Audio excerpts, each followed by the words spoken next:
Have you ever used iCloud or something like Dropbox? Because if so, your files were basically stored on systems similar to this one here, just on a much larger scale. This is the UGREEN DXP2800, your very own cloud storage solution. It's accessible from anywhere with an internet connection, safely stored within your own home.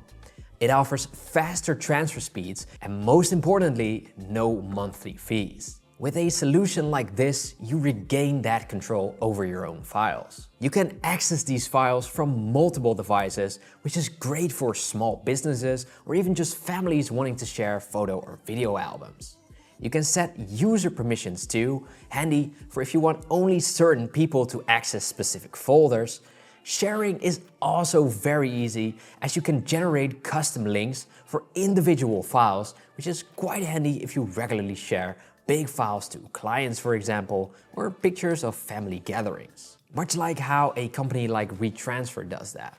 But once again, within your own system. Now, this unit supports 2 hard drives up to 24 terabyte each, and 2 2280 M2 SSDs up to 8 terabyte each, bringing the potential maximum storage to 64 terabytes. Now that's serious storage.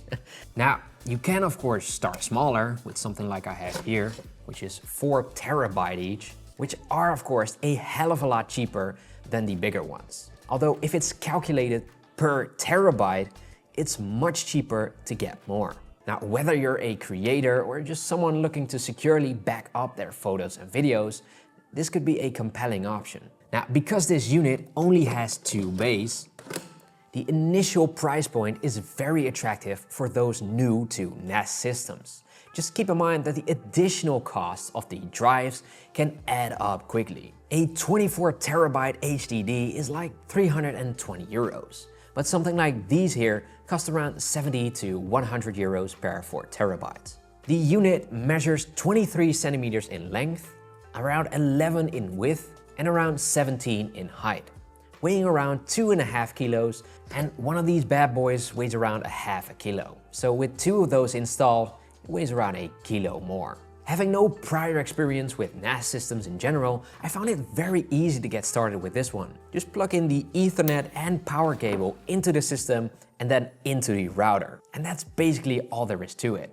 Now, of course, you would have to insert the HDDs too, but by simply pressing here, you can see that it pops out and you can just take the whole tray out. And as difficult as it may look, you would just have to lay it in and then tighten it. Of course, keeping in mind that the right side is at the back to connect to the system once it's in. Now, once that's all done, you install UGREEN software and follow the setup assistant. It's beginner friendly, although there are still a few technical terms that might need explaining. You will be given a choice of how you want to set this system up. Now here, there are 2 different choices that really matter in my opinion. And that's whether you want to access the full storage available, meaning 2 4 terabyte in my scenario, or whether or not you want to use it as a RAID 1 system. If you're unfamiliar with RAID, JBOD and the like, don't worry, I wasn't either. RAID 1 means your second drive acts as a fail-safe. If one fails, your data will still be safe on the other one.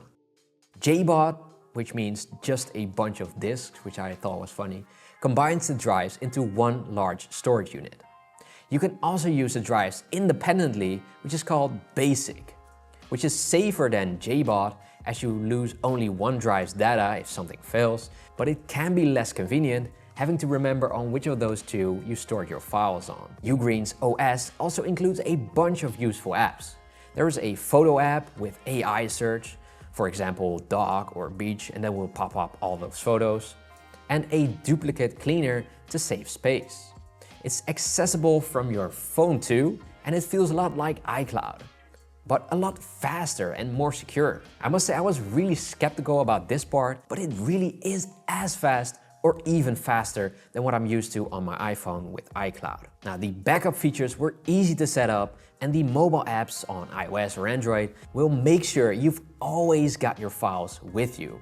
For me, this is especially handy because when I'm done working here, I don't want to unplug all my stuff and carry it with me for when I do need that one file at home. Of course, when I'm editing, I will still need my SSDs, but it's nice to have a backup with me at all times. Now, like most hard drives, it does have that classic spinning disk sound. If you've ever used an old computer, you know what I'm talking about. So I wouldn't keep it next to my desk, but if you can place it in a utility room or somewhere else out of the way, it won't really matter. It also only makes that noise when it's busy working on something and not while idling around. Now, heat management is also top tier, and there's even a magnetic dust panel, which is very nice to quickly clean that too. All in all, it feels like a very nice upgrade compared to my external 8TB HDD, and with a lot more features. For me though, having no prior knowledge of these systems, I would have gone with at least 8TB HDDs, since I would have set it up as a RAID 1 system. In that case, you only can use the capacity of one of the two, as the other one is basically a backup. So keep that in mind when you're calculating costs to switch to a system like this one. So what do you think? If you have any questions regarding this system, let me know in the comments down below. And for now, have an amazing day.